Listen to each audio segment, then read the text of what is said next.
αφήσει, πάει εσωτερική. Περνάει την πάνω στον Γρηγοριάδη, αυτός τον ξετρίχει. Δεν πάει μέσα από τον κρεμό, έξω από τον κρεμό. Έχει μια ειδικότητα στα Σταυρωτή. Κάκαλος, Παπαδοκαντίνου, Ξετρίχης, Ευστόχος, μεγάλος του. Η μπάλα Ξετρίχης και πάλι. Έστοχο, τρίποντο, 1 λεπτό πριν τη λήξη, ένα δεύτερο.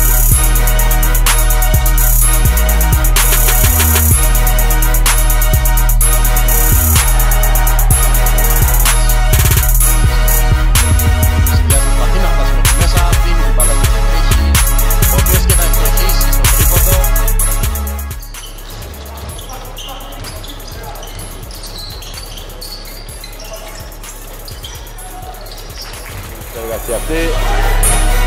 Και ο Πλέας πάει μέχρι μέσα, δίνει τη γωνία στον Ξετρίχη για 3 εύστοχος.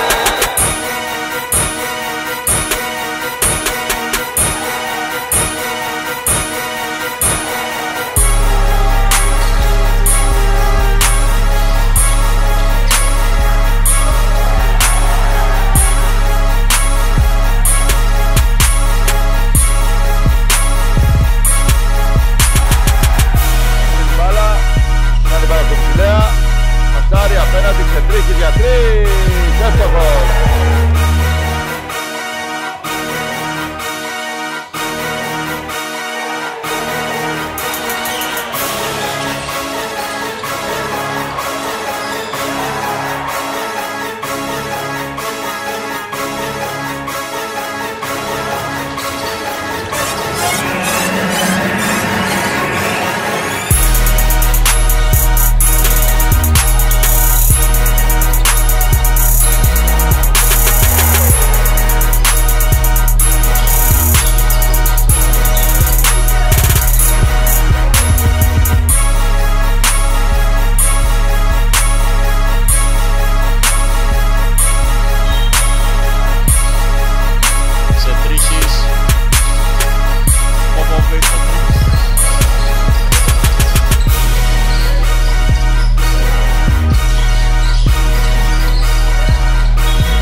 Οργανώνει.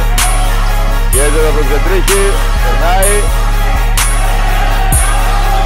Δηλαδή, δεν την πάει στο Γιαβάνη. Γιαβάνης, κάνει λάθος ο Γιαβάνης.